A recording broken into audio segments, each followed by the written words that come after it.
오늘 계속해서 전도서 말씀 함께 살펴보도록 하겠습니다. 우리 전도서 11번째 말씀, 공동체의 상향평준화는 실현 가능한가? 라는 제목으로 함께 말씀 나누도록 하겠습니다.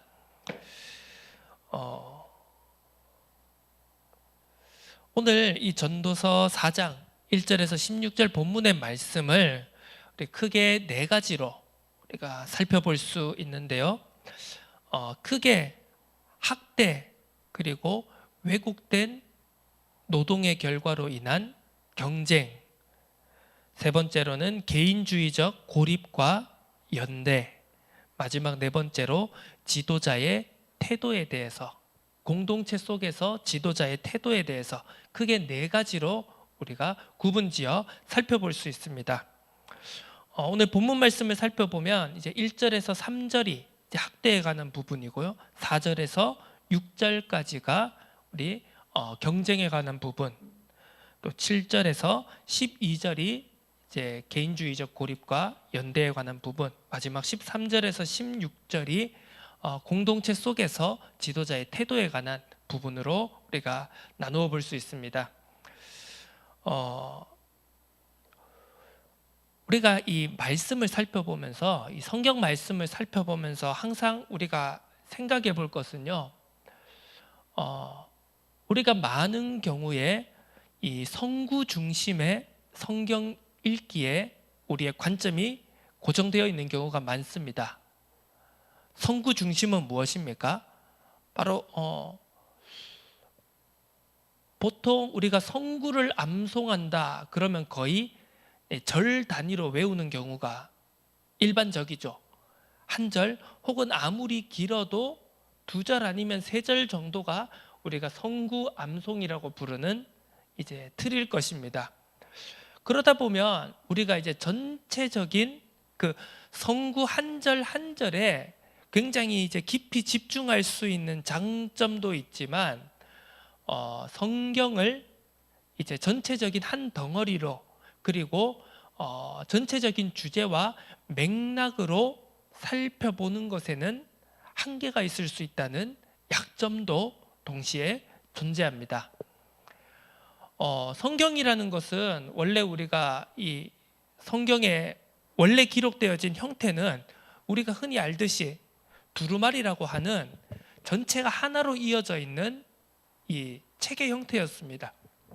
그리고 원래 기록되어진 성경은 장절의 구분도 없었습니다. 그러다 보니까 보통 이제 초대교회에서도 일반적으로 우리가 이제 가지고 있는 이 성경의 말씀들을 읽을 때는요, 이렇게 장절로 구분해서 읽은 게 아니라 그냥 순서대로 쭉 읽거나, 아니면 어떤 부분 이 맥락 한 덩어리를 가지고 읽으면서 전체의 맥락을 이해하는 그런 성경 읽기가 이제 중심이 되었던 것이죠. 그래서 오늘 우리가 본문 말씀 4장 1절에서 16절도 보면 이 전체의 내용이 하나의 주제로 연결되어져 있는 것인가? 라고 의문을 느낄 수도 있습니다. 왜? 학대, 경쟁, 그리고 공동체 연대와 지도자의 태도라고 하는 이 전혀 생소해 보이는, 달라 보이는 네 가지 주제가 이어지는 것처럼 보이지 않기 때문입니다.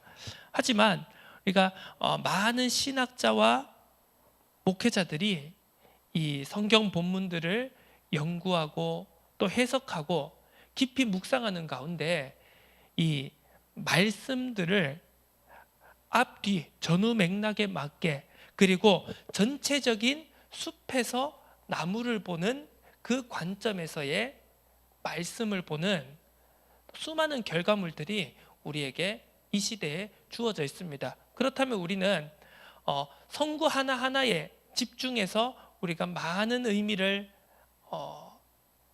찾는 것도 중요하지만, 동시에 우리는 전체적인 의미와 맥락을 잡아가는 것, 그것 또한 우리가 너무나도 중요하다는 것을 우리가 반드시 놓치지 말아야 되겠습니다. 그래서 오늘은 이 네 가지의 주제를 가지고 한 가지의 공통된 이 키워드를 상향평준화라는, 공동체의 상향평준화라는 키워드를 가지고 오늘 이 본문 말씀을 함께 살펴보았으면 좋겠습니다. 자, 그러면 이 공동체의 상향평준화, 우리가 상향평준화는 무엇입니까? 이 한마디로 밑바닥을 끌어올린다는 것이죠. 반대의 개념은 무엇입니까? 하향평준화입니다. 하향평준화는 무엇이죠? 바로 천장을 내린다는 것입니다. 굳이 이제 세상적인 이념과 사상으로 따지자면요, 보수와 진보, 여러 가지 좌파적 이념과 우파적 이념, 이런 식으로도 우리가 생각해 볼 수가 있겠지만, 항상 어떻게 보면 이 세상에서 이루어지고 있는 많은 논의들을 이제 단순화시켜서 정리해 보자면, 상향평준화 시킬 것인가 아니면 하향평준화 시킬 것인가의 이제 경쟁인 것 같습니다. 왜? 흔히 보수적인 관점을 가지고 있는 사람들이라고 한다면 자유 경쟁, 무한 경쟁을 이야기합니다. 그래서 이제 어떻게 보면 상한선을 없애자는 것이죠. 이제 상한선을 없애서 더욱더 열심히 경쟁하고 더욱더 열심히 노력하고, 그래서 높이 올라갈 수 있는 사람은 더 높이 올라가고 자기의 노력에 따라서 올라가자는 것입니다. 반대로 진보적인 사고방식은, 그리고 이 진보적이며 좌파적인 사고방식은 뭐냐 하면 이 천장을 제한하는 것입니다. 그래서 많은 사람들이 조금 더 쉽게 목표 지점에 이를 수 있도록 조금 더 다수의 사람들이 쉽게 목표 지점과 그리고 고점에 오를 수 있도록 이렇게 많은 것들을 규제하고 또 이렇게 법적으로 이렇게 제한을 두자, 이런 것이 어떻게 보면 이런 단순하게 다 표현할 수는 없겠지만 쉽게 설명하자면 그런 정도의 이제 서로의 차이가 있는 것입니다. 자, 그런데 그러면 뭐가 맞냐? 역사적으로 계속 이 싸움을 해온 것입니다. 계속해서 누가 맞냐, 누가 더 맞는 방법이냐 가지고 계속 싸워오고 경쟁해오고, 서로가 주도권을 잡고 서로가 자신들의 이상을 실현할 기회들을 잡고, 그렇게 왔다 갔다 반복하는 것이 우리가 알고 있는 역사인 것이죠. 그런데 우리가 자세히 그런 경쟁들을, 그런 역사의 반복들을 살펴보자면 결과적으로 놓고 이야기했을 때 무엇 하나 절대적인 정답은 없다라는 것이죠. 보수적인 이념이 맞느냐, 진보적인 이념이 맞느냐, 무엇 하나 완벽한 정답과 해결책은 없었다는 것입니다. 앞으로도 없을 것입니다. 자, 우리가 그런 상향평준화, 하지만 우리가 이제 말씀을 놓고 봤을 때, 성경 66권을 봤을 때 저는 분명하게 확신하지만 성경은 분명히 상향평준화를 말하고 있다라고 저는 확신합니다. 그것이 영적인 부분이 되었던 육신적인 부분이 되었던, 왜입니까?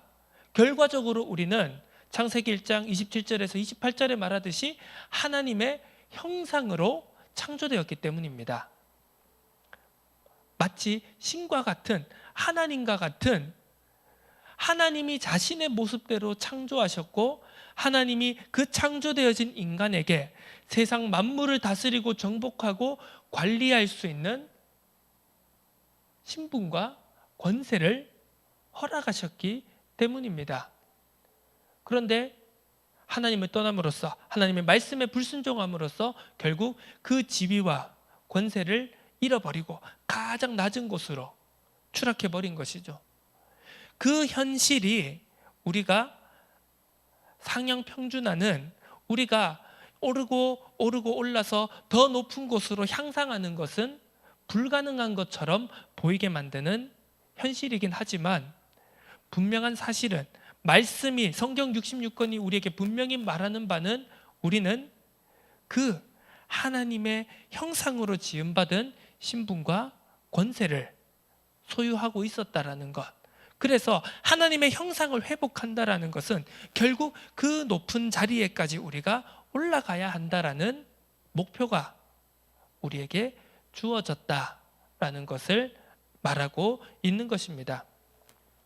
자, 그래서 이 상향평준화라는 키워드 그리고 공동체라는 키워드를 놓고 오늘 크게 네 가지 본문 속의 주제를 놓고 한번 생각해 볼 때요. 자, 오늘 본문 속에서 전도자는 세상에 학대가 만연해 있음을 말하고 있습니다. 이것은 우리가 앞서 본문 3장 전반에 걸쳐서 나타났던 이제 그 정의와 불의에 대한 내용과도 연결되는 것입니다. 그 정의가 사라지고 불의가 만연하고 있는 것처럼 보이는 이 세상의 현실 속에서 수많은 학대당하는 자들이 있다는 것입니다. 학대당하는 자들이 있고 또 학대하는 자가 있겠죠. 학대하는 자들의 손에는 권세가 있다고 했습니다. 한마디로 힘이 있는 자들이죠. 그것이 어떤 정치적인 권력이든 아니면 경제적인 권력이든 손에 힘을 가진 자들이 힘이 없는 자들을 학대하고 있다는 것입니다. 그리고 학대당하는 자들에게는 위로자가 없다라는 것이 전도자가 관찰한 세상의 현실이었습니다. 자, 여기에서 우리는 학대라는 것을 놓고 우리가 이 세상에 나타나는 현실을 놓고 한번 분석을 해볼 때는 이 학대는 왜 일어나는가? 왜 하나님의 형상대로 지음받은 하나님의 피조물들이 왜 서로를 학대하고 그리고 학대당하는 이 불의와 모순이 존재하는가라는 것에 대해서 여러분들 기회의 사다리라는 말을 아마 들어보셨을 것입니다. 우리나라의 속담에서는 개천에서 용난다라는 그런 속담이 있었죠. 그런데 많은 사람들이 그렇게 얘기합니다. 요즘에는 개천에서 용이 안 난다고 말입니다. 왜? 너무 공고하게요. 성공의 공식이 확립이 되어져 가고 있습니다. 예전에는 공부 열심히 해서 아무리 가난하고 집안 형편이 어렵고 배경이 아무것도 없어도 공부 하나만 잘하면 열심히 내가 의자에 엉덩이를 붙이고 노력하는 만큼 공부하는 만큼 성공할 수 있는 길이 열렸다라고 예전에는 그렇게 이야기를 했습니다. 그런데 요즘은 어떻습니까? 어떻게 보면 더 많은 자원을 더 많은 돈을 투입하는 만큼 공부도 잘해지는 것이 현실인 시대입니다. 돈이 많은 부모가 비싼 과외를 시키고 비싼 학원을 보내고 많은 교육을 시키면 그리고 그런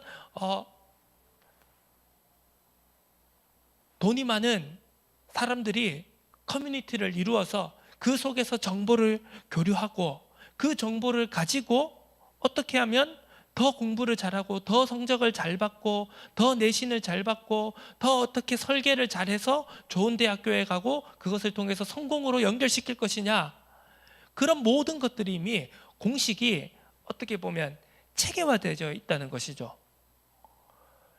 그걸 뚫는다는 것은 쉽지 않은 게 현실입니다. 우리가 전 세계적으로 봐도 그렇습니다. 역사적으로 봐도 그리고 전 세계적으로도 분석하기를 이 대한민국이라는 나라가 정말 특수한 경우라고 하죠. 왜냐? 정말 수십 년 만에 100년도 채 되지 않는 시간 속에서 정말 원조를 받던 나라에서 원조를 주는 나라로 정말 아무런 가능성이 없던 전쟁의 폐허 속에서 모든 것이 무너졌던 나라에서 이제는 세계 10위권의 선진국의 대열에 든 이것이 수많은 서구권 나라에서 수백 년 동안 어떻게 보면 1000년이 넘게 이루어져 왔던 것을 100년이 되지 않는 시점에 이루어낸 정말 기적과도 같은 나라다. 많은 사람들의 분석입니다. 이것은 무엇입니까? 그 당시에 그 역사적인 상황을 통해서, 그 역사적인 상황 속에서 우리 대한민국은 기회의 사다리가 여전히 존재하는 시대적 배경 속에서 그 사다리를 붙잡고 정말 빠르게 올라가서 많은 것을 추월하는 그런 기적을 이루어냈다는 것이죠. 그런데 요즘 보면 어떻습니까? 이 기회의 사다리라고 하는 것이 걷어차여져서 사다리가 없는 시대를 살아가고 있습니다. 못 사는 나라는 더욱더 못 살아지게 되고, 더 잘 사는 나라는 더욱더 위로 치고 올라갈 수밖에 없는 그런 시대적인 현실 속에서 우리는 살아가고 있습니다. 자, 그렇다면 이 기회의 사다리는 왜 없어지는 것일까요? 원인과 분석과 답은 여러 가지일 수 있겠지만, 오늘 그냥 간단하게 이야기해 보자면, 하나님 떠난 연약하고 부족한 한계만은 이 세상에서 살아가고 있는 사람들은, 그리고 그 속에서 이미 많은 성공과 많은 성과를 이루어낸 사람들은 모두가 잘 사는, 모두가 행복한 상향평준화를 그렇게 바라지 않는 것 같습니다. 그것이 어떤 의미입니까? 자, 부자가 있습니다. 돈이 많은 사람이 있습니다. 그 부자는요, 모두가 예를 들어 이제 우리 예를 들어서 한 1,000만 명이 10억을 다 가지고 있는, 어떻게 보면 균등하게 부를 많이 소유하는 그런 세상을 바랄까요? 아니면 한 10명에서 100명, 1000명 정도 되는 사람이 100억, 1000억, 1조를 가지고 그 나머지 수천만 명, 수백만 명의 사람들이 그냥 적당하게 벌어먹고 사는 그런 세상을 원할까요? 자, 많이 가진 사람들의 입장에서는 어떤 걸 원하겠습니까? 그냥 우리가 선한 생각, 선한 의도 다 빼고요, 그냥 단순히 원초적이고 본능만 있는 사람이라고 전제를 하고 생각을 해본다면, 그리고 자신이 그걸 선택할 수 있는 기회와 힘이 있다고 생각하면 당연히 내가 더 많이 가지고 남들은 덜 가지는 그런 선택을 하는 게 당연하겠죠. 자, 예를 들면 그렇습니다. 1등이 1명부터 100명까지 100명이 모두 다 공동 1등인 세상, 그리고 1등부터 100등까지 차등으로 피라미드가 나누어져 있는 세상, 선택한다면 사람들은 어느 것을 원하겠습니까? 모두가 1등인 것은요, 메리트도 없고 아무런 자부심도 없습니다. 그런데 내 밑에 2등이 있고 3등이 있고 꼴등이 있고 정말 공부 못하는 사람들이 있고 등수가 떨어지고 꼴찌가 있어서 내 밑바닥을 깔아줄 수 있는 사람이 있어야지만 1등이 의미가 있는 것이 세상의 현실입니다. 자, 여기에서 이 기회의 사다리라는, 이 기회의 사다리가 없다라는 이 세상의 현실이 이제 보이고 이해가 되기 시작하는 것입니다. 자, 학대라고 하는 것, 남을 어렵게 하는 것, 남을 짓누르는 것, 그것이 의도적으로 정말 악해서 그렇게 하는 사람도 있겠지만 세상의 구조와 세상의 현실이 그렇게 짜여져 있기 때문에, 왜냐하면 내 밑에 있는 사람들이 있어야지만 내가 가지고 있는 힘이 더욱더 의미가 있고 더욱더 가치가 있다고 생각하는 이 세상의 현실이 있기 때문에 이 학대라는 것은, 불이라는 것은 사라지지 않고 어떻게 보면 주님 오시는 마지막 그날까지 이 땅에 영원히 있을 수밖에 없다라는 것을 우리는 반드시 생각해 봐야 됩니다. 자, 정의를 회복해야 된다, 정의를 부르짖고 밑에 있는 가난한 사람들을, 서민들을, 그리고 약한 사람들을, 약자들을 건져내야 된다라고 말하지만 결국은 이 세상의 현실이 어떻습니까? 모두가 공평한 세상? 말은 그렇게 하지만 여전히 위가 있고 아래가 있는,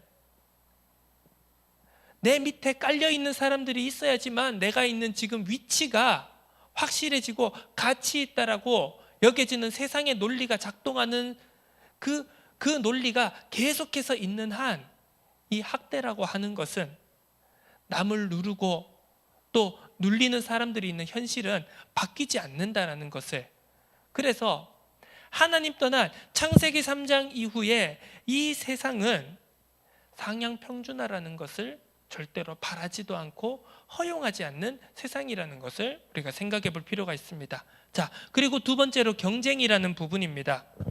오늘 본문에 보면 이제 두 종류의 사람이 나옵니다. 이제 4절에서 6절까지 보면은요.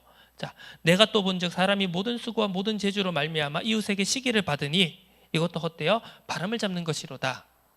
자, 열심히 노력하고 열심히 자기가 재능과 노력을 발휘해서 위로 치고 나가는 사람이 있습니다.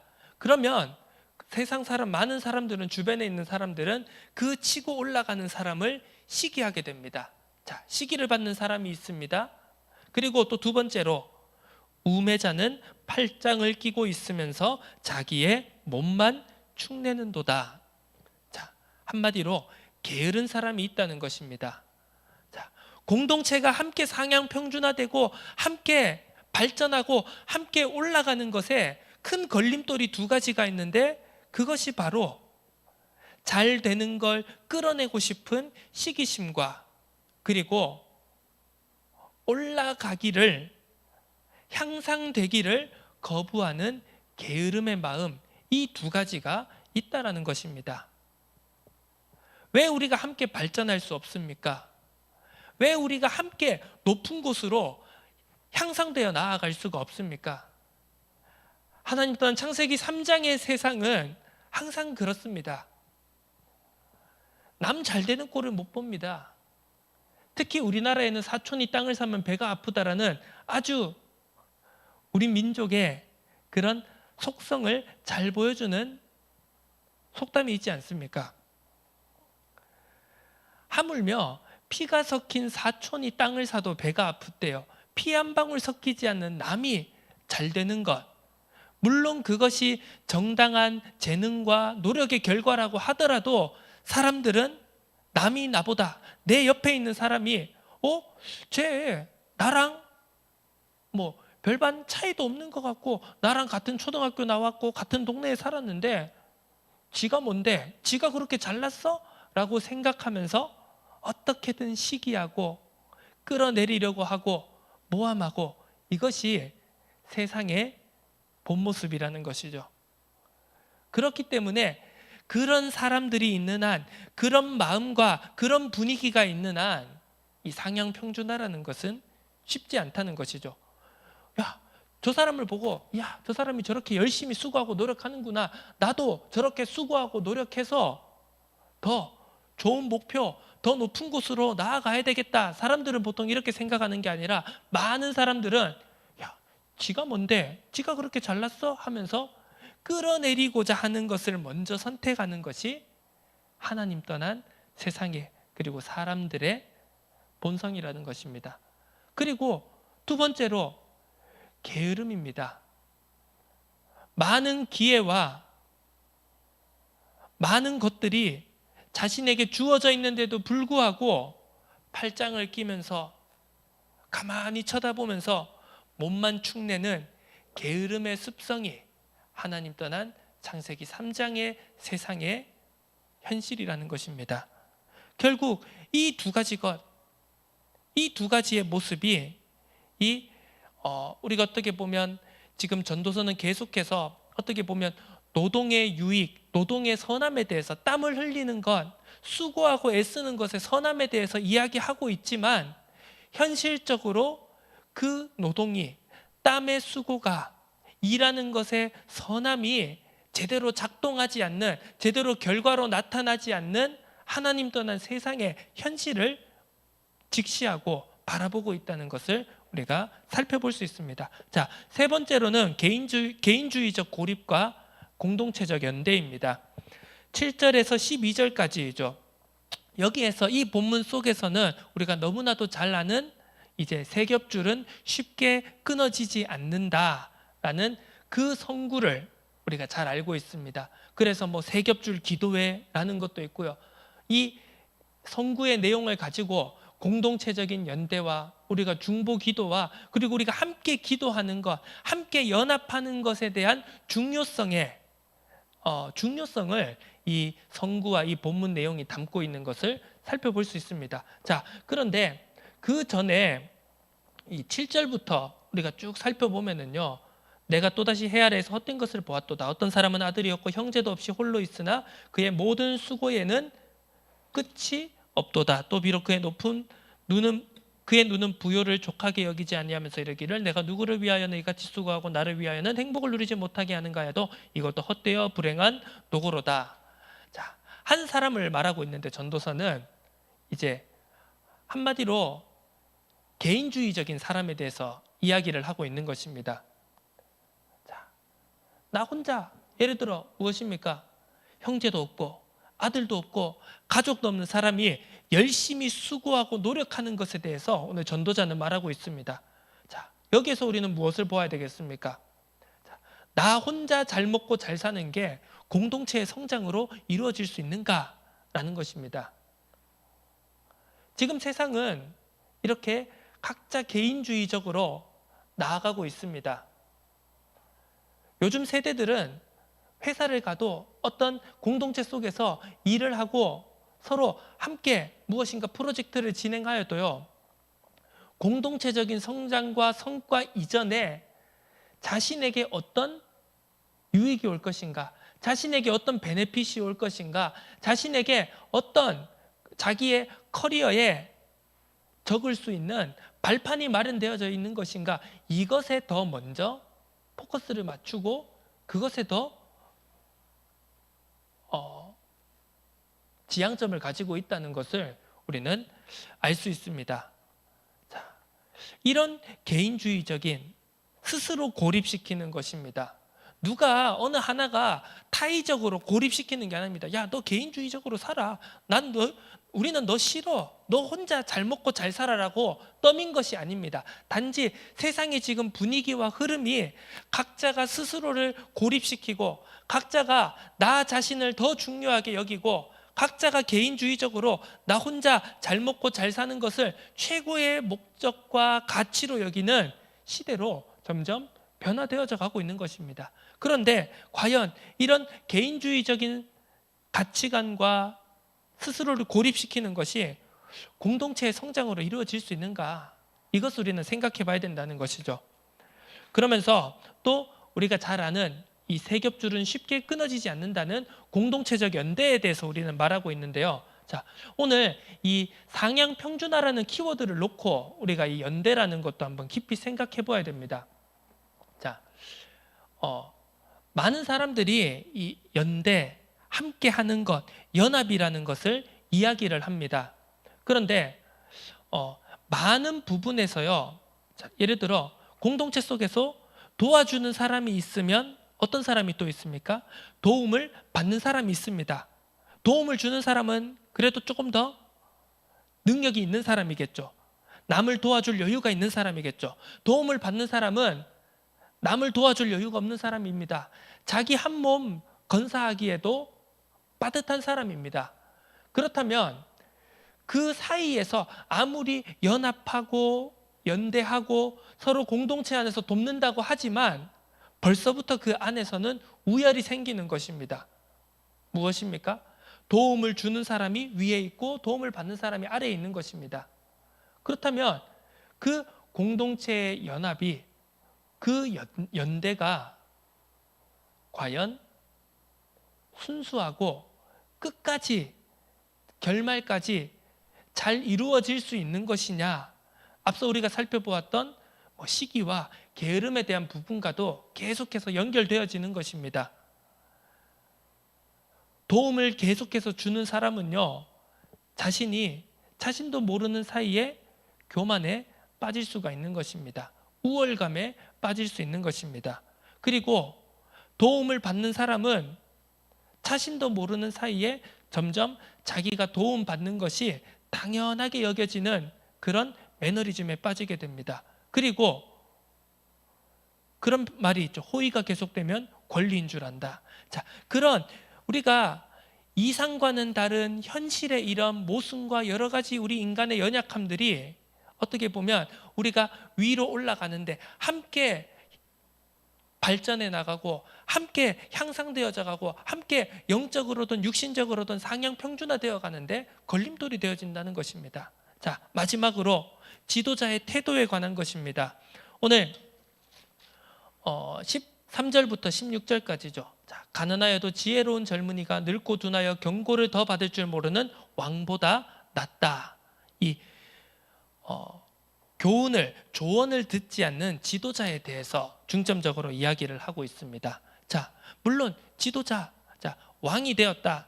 자, 옛날 고대 시대에도 역사적으로도 왕이 되었다라고 하는 것은 정말 특출나기 때문에 왕이 된 것 아니겠습니까?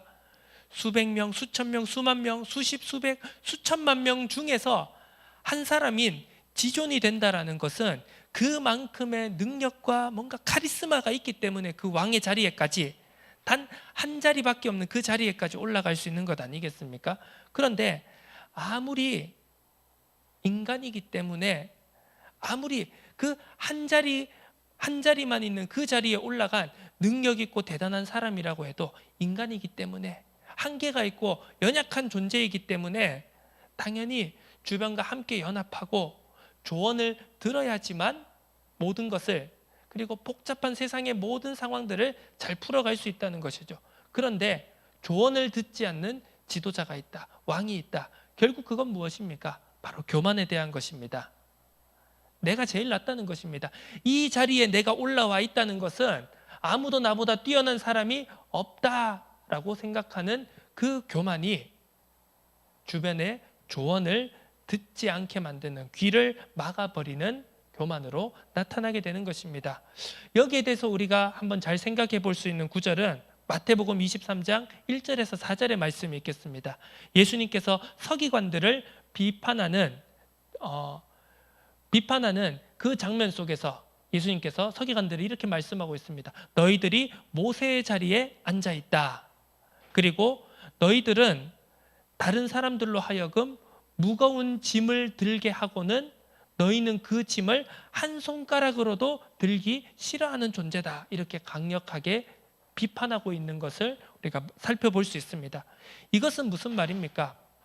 바로 조언을 듣지 않고 나는 너희보다 낫다, 나는 틀린 것이 하나도 없다라고 하는 그 교만의 자리에 올라 있는 서기관들을 예수님이 정확히 꼬집은 것이 아니겠습니까? 니들은 내 말만 들으면 돼 라고 하는 지도자보다 무서운 것은 없습니다.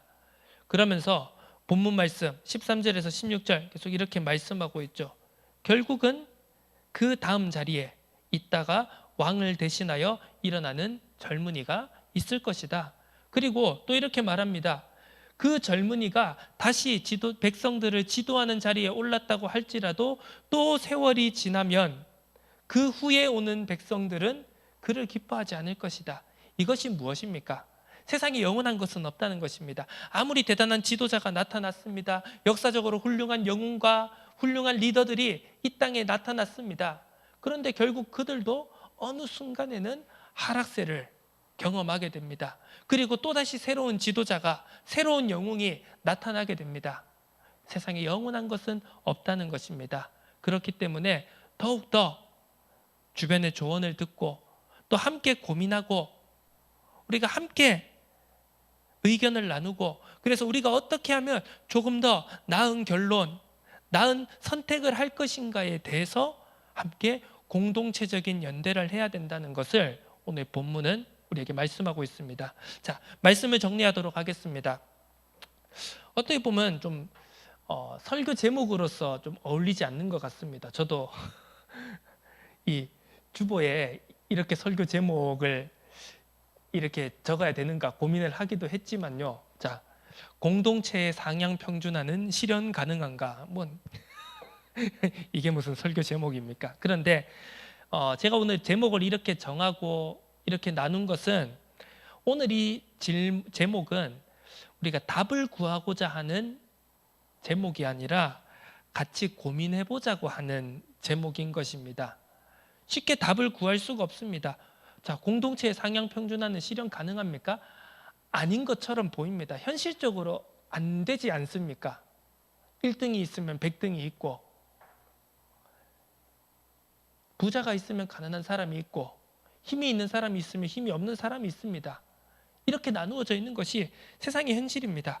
하지만 어렵지만 반드시 우리가 신앙적으로, 영적으로, 그리고 우리가 하나님의 말씀 성경 66권을 붙잡고 우리가 하나님을 믿는다, 우리가 그리스도의 제자로서 신앙인으로서 살아가야 된다라고 고백하고 평생 동안 그렇게 살겠노라 다짐하는 우리들은 어렵지만 반드시 목표로 해야 될 길이라는 것 또한 분명한 사실입니다.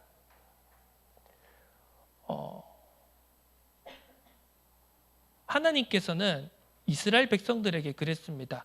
너희는 나 여호와 같이 완전하여져라, 이렇게 말씀했습니다. 출애굽을 한 이스라엘 백성들에게 여호와 하나님께서 너희는 나같이 완전해져라, 이렇게 말씀하셨습니다. 그것이 너희들이 하나님이 될 수 있다는 말은 아니지 않지 않습니까? 그렇다면 그 말은 무엇이겠습니까? 아까 서론에서도 함께 나누었듯이 우리는 하나님의 형상대로 창조되어졌습니다. 하나님의 형상대로 창조되어졌다. 하나님과 함께 하나님이 창조하신 세상의 만물을 공동으로 경영하고 관리할 수 있는 공동 경영자의 그 축복을 하나님께서는 원래 인간에게 허락하셨습니다. 하나님을 떠난 인간은 그 지위와 권리를, 힘을 상실해 버렸습니다. 하지만 우리가 하나님의 형상을 회복해야 하는 사명과 그리고 그 모든 것을, 말씀을 받은 우리는 그 길을 향해서 어렵지만, 힘들지만, 불가능해 보이지만 우리는 그것을 목표로 향하여서 오늘도 천성을 향하여 한 걸음 한 걸음, 한 계단 한 계단 올라가야 하는 존재라는 것을 우리 또한 놓치지 말아야 되겠습니다. 내가 연약하기 때문에, 내가 한계 많고, 내가 맨날 넘어지고 좌절하고 실수하고 낭망하기에 나는 딱 여기까지인가 보다, 우리가 좌절하고 주저앉아 있는 것이 아니라, 그럼에도 불구하고 우리는 하나님의 형상을 입은 하나님의 백성이다 라는 그 중심을 가지고 우리는 끊임없이 하나님께로 더욱더 가까이, 그리고 한 계단 한 계단 하나님의 형상을 회복해 나가는 그 여정을 우리는 포기하지 말아야 됩니다. 그리고 그것이 나 혼자만 가는 길이 아닌 내 옆에 있는 사람이, 내 가족이, 내 가정이, 그리고 우리의 신앙의 공동체가, 그리고 내가 속해 있는 현장과 이 세상과 모든 만물이 함께 나아가야 될 연합의 길이라는 것을 우리가 절대로 놓치지 말아야 되겠습니다. 불가능해 보이지만, 힘들어 보이지만, 그럼에도 불구하고 포기할 수 없는 길을 감사와 기쁨으로 걸어가는 은혜가 넘쳐나기를 예수 그리스도의 이름으로 축원합니다. 하나님 아버지, 감사드립니다. 많은 것이 힘들고 불가능해 보이고 어려운 현실 속에서도 우리가 천성을 향하여 하나님이 우리에게 만들어 놓으신, 원래 디자인해 놓으신 그 형상을 회복해 나가며 이 세상 만물을 다스리고 정복하고 경영하는 그 자리로, 그리고 하나님의 뜻과 계획을 회복해 나아가는, 이루어가는 그 자리로 우리가 한 걸음 한 걸음, 한 계단 한 계단 나아가며 올라갈 수 있도록, 함께 나아갈 수 있도록 은혜 더하여 주옵소서. 감사드립니다. 예수 그리스도의 이름으로 기도드립니다. 아멘. 네, 우리 함께